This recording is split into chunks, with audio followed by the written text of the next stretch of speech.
Liquor కేసులో BRS MLC కవితకు ఉచ్చు మరింత బిగుస్తోంది. ఇప్పటికే ఈడీ కేసుకు సంబంధించి ఈ నెల 23 వరకు కవిత జ్యుడిషియల్ కస్టడీలో ఉన్నారు. తాజాగా ఈ రోజు సిబిఐ కేసుకు సంబంధించి నేటితో సిబిఐ కస్టడీ ముగిసింది.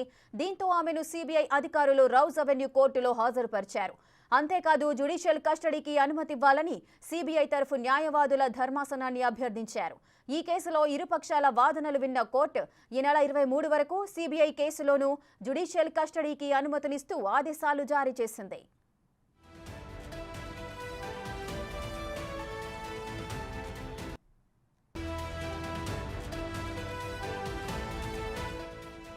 మరోవైపు సిబిఐ జ్యుడిషియల్ కస్టడీ కోరడాన్ని ఎమ్మెల్సీ కవిత తప్పుబట్టారు. ఇది జ్యుడిషియల్ కస్టడీ కాదు, బీజేపీ కస్టడీ అంటూ వ్యాఖ్యలు చేశారు.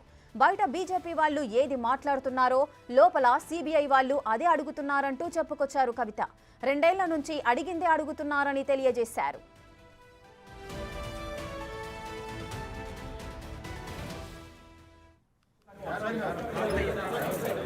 సిబిఐ కస్టడీ కాదు, బీజేపీ కస్టడీ.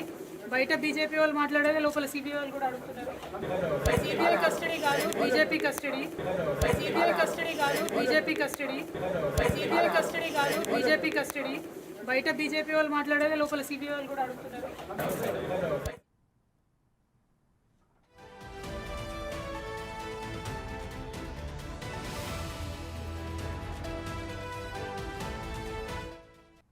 రైట్గా సిబిఐ కస్టడీలో ఉన్న కవితకైతే ఈ రోజు రౌజ్ అవెన్యూ కోర్టులో హాజరుపరిచారు. ఈ నేపథ్యంలోనే ఇరు వాదనలు విన్న కోర్టు మాత్రం జ్యుడిషియల్ కస్టడీ విధిస్తూ అయితే తీర్పు చెప్పింది. దీనికి సంబంధించిన పూర్తి డీటెయిల్స్ మా ప్రతినిధి శివ లైవ్ లో అందిస్తారు.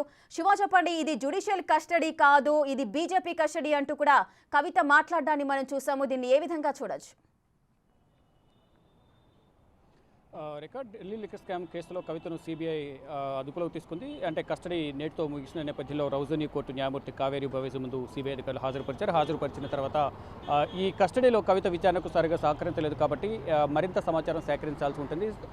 సాక్షులను కవిత ప్రభావితం చేసే అవకాశం ఉంది. ఈ నేపథ్యంలోనే 14 రోజుల జ్యుడిషియల్ కస్టడీ విధించాలని కోరిన నేపథ్యంలో రౌజనీ కోర్టు న్యాయమూర్తి 9 రోజుల పాటు జ్యుడిషియల్ కస్టడీ విధించారు. అంటే 23వ తేదీ వరకు కవిత జ్యుడిషియల్ కస్టడీలో ఉండబోతున్నారు. అంటే ఇప్పటికే ఈడీ కేసులో Delhi liquor scam ED money laundering కేసులో కవితను 23వ తేదీ వరకు జ్యుడిషియల్ కస్టడీ విధించింది రౌజనీ కోర్టు. ఈ నేపథ్యంలో ఇటు సిబిఐ కేసులో కూడా 23వ తేదీ వరకు కూడా జ్యుడిషియల్ కస్టడీ విధించారు. అంటే ఈ 2 కేసులు కూడా ఇటు సిబిఐ, ఈడీ 2 కేసుల్లో కూడా తిహార్ జైల్లో 23వ తేదీ వరకు కవిత ఉండబోతున్నారు.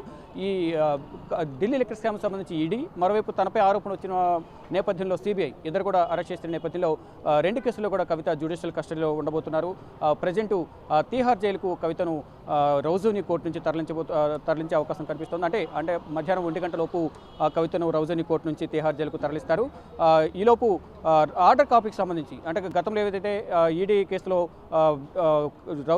జ్యుడిషియల్ కస్టడీ విధించిన నేపథ్యంలో ఏదైతే ఆర్డర్స్ ఇచ్చారో కవితకు అక్కడ ఏవైతే ఫెసిలిటీస్ కానీ ఏర్పాట్లకు ఏ విధంగా ఉండాలి కవితకు అనేది ఆర్డర్ కాపీలు. మరోవైపు ఇప్పటివరకు ఏదైతే సిబిఐ ఆరోపణలు చేసిందో ఆరోపణలకు సంబంధించి కూడా ఈ ఆర్డర్ కాపీలో కవితను ఎందువల్ల జ్యుడిషియల్ కస్టడీకి తరలించాల్సి వచ్చింది, ఈ 3 రోజుల సిబిఐ కస్టడీలో ఏ విధంగా విచారించారు, కవిత సమాధానం చెప్పిందా లేదా, సిబిఐ ఏముంటుంది అనే దానిపై కూడా మొత్తంగా ఒక ఆర్డర్ కాపీని తయారు చేసిన తర్వాత ఆర్డర్ కాపీ వచ్చిన తర్వాత కవితను తిహార్ జైలుకు రౌజనీ కోర్టు నుంచి తరలించే అవకాశం అయితే ప్రధానంగా కనిపిస్తుంది.